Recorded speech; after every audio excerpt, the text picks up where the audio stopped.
So welcome back everybody. In today's episode, we're going to be installing something that I have desired over here at our second property. So in this box right here is a Wi-Fi weather station. So no matter if I'm here or back at home, since we have internet here, I can keep an eye on rainfall amounts, wind, and any other data that I'm looking for.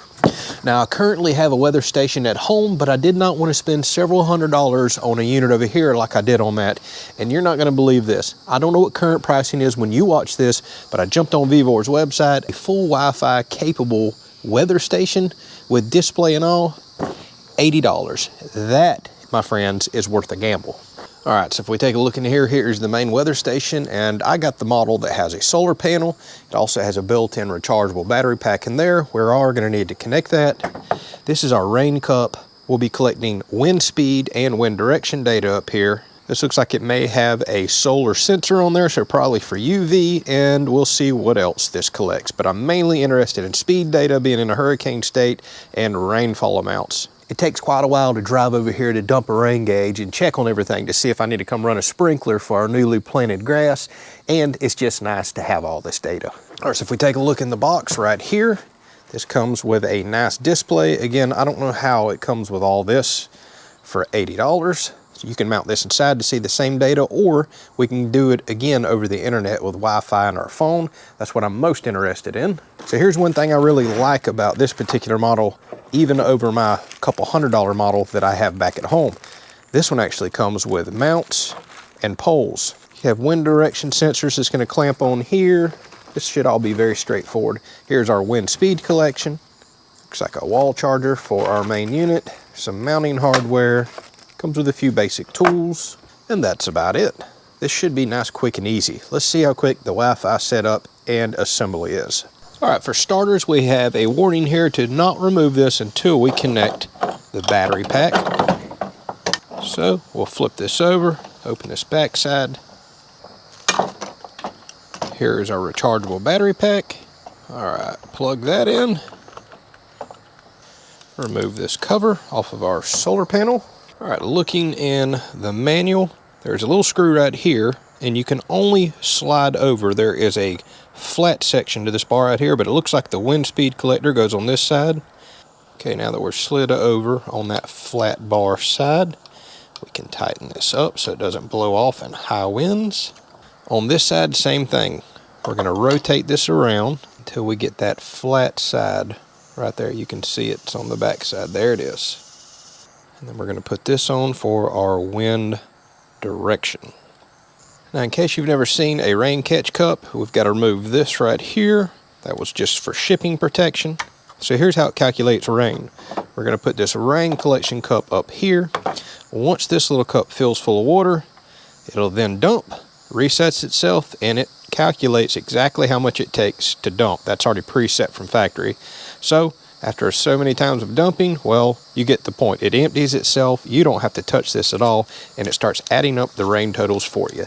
Now, if you have a lot of birds light on this and put droppings down in it, you may have to occasionally take this out and clean it. That's why this cup right here is designed to be removed, but it's also got a catch right here, so large things like leaves and other debris can't fall down in there. That's it. Very, very simple. Now, you can see here on the bottom side, we are going to have to put this right in here because this is fully adjustable. Again, something my other unit that cost a lot more money is not adjustable. We want to get it nice and level using this bubble level on top. And the reason we want to do that is so we collect and capture rainfall correctly. This is a mount that we'll put on a post or up on the roof. And as you can see, this slides right in. After we put this piece on right here, and that clamps to the bottom side of this unit, and then we ultimately clamp it once we get it nice and level. So now I need to go install this on a piece of wood somewhere. It also comes with another clamp, so if you wanted to clamp this to a pole, you can do that as well. You don't have to screw into wood.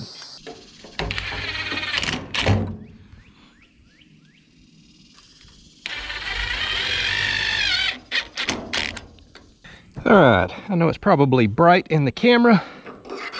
Best I can do. So you can see we've got 4 mounting holes right here.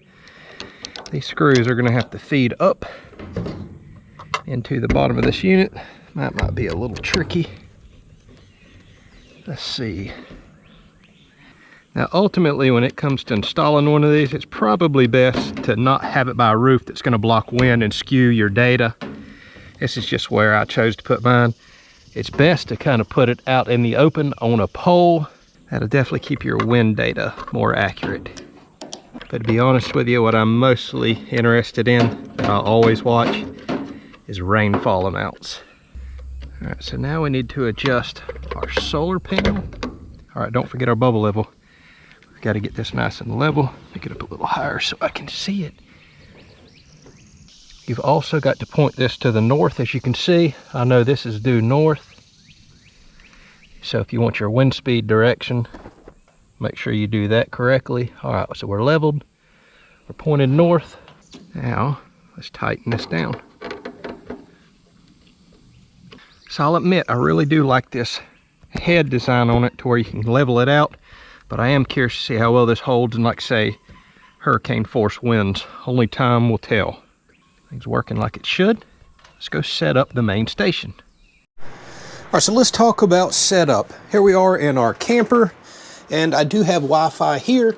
So I plugged this in, it immediately connected with the outside. We'll go ahead and talk about the screen real quick. There's a bunch of touchscreen buttons down at the bottom. For example, you can get multiple functions out of, say, temperature. Currently 92.3 outside, 62% humidity. It's hot. You can press temperature again, feels like 102. Heat index 106. It is unbelievably muggy and hot out there. Now, the fact that we're right near a metal roof, I am expecting my temperature to be off a little. Again, it's best to put this in the yard on a pole. I really want the rain data is what I'm after. So there is all kinds of different settings down here. So in temperature, there's wind chill. We're not going to go through all these settings, dew points, whatever you'd like. Again, rain. You can get the rain totals, inches an hour, total inches, daily averages, weekly, monthly, and then there's your totals. I like to leave it on event so I can see rain total per event. There's your barometric pressure. It does have UV indicator like I thought, a light index, inside temperature and humidity, wind speed and direction. So lots of different settings here. You can set alerts, but pay attention to the baro button right here. If you press and hold that, this is on your initial setup. It'll go to AP. Now this will show up on your Wi-Fi on your phone, tablet, or computer. That's important. You have to go into this section right here for initial setup. So once you have AP on, you'll actually go in here, connect to that Wi-Fi, and then the pamphlet tells you a IP address right here on setup interface. Type that in, and then you'll get into this menu right here. This is where you connect to your Wi-Fi router. I'm going to set me up a Weather Underground account right here, so all my information uploads to that. I've still got to go do that because I want to be able to access this while I'm not at home. So all my information will be there. Or you can do a Weather Cloud account, whatever you prefer.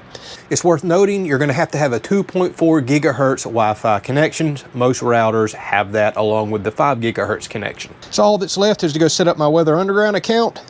While this display gives me a whole host of information, you've got to physically be in front of it. I love it, don't get me wrong, but I am really wanting that Wi-Fi internet connection so I can check this from home. So let me go set that account up and see if my information starts uploading so I can check it from anywhere with an internet connection. I'm not going to walk you through that process because the manual gives you step by step by step, and there's quite a few steps to do it.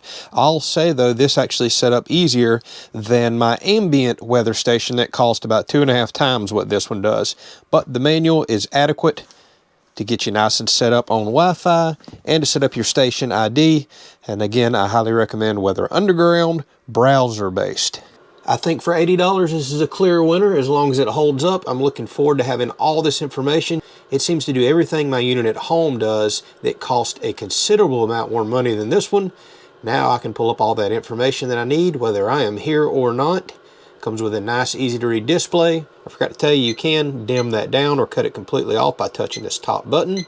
So hopefully you enjoyed the video. For the current price of $80, I think it's a winner. I will have links down in the description and even a discount code so you can save even more money than that.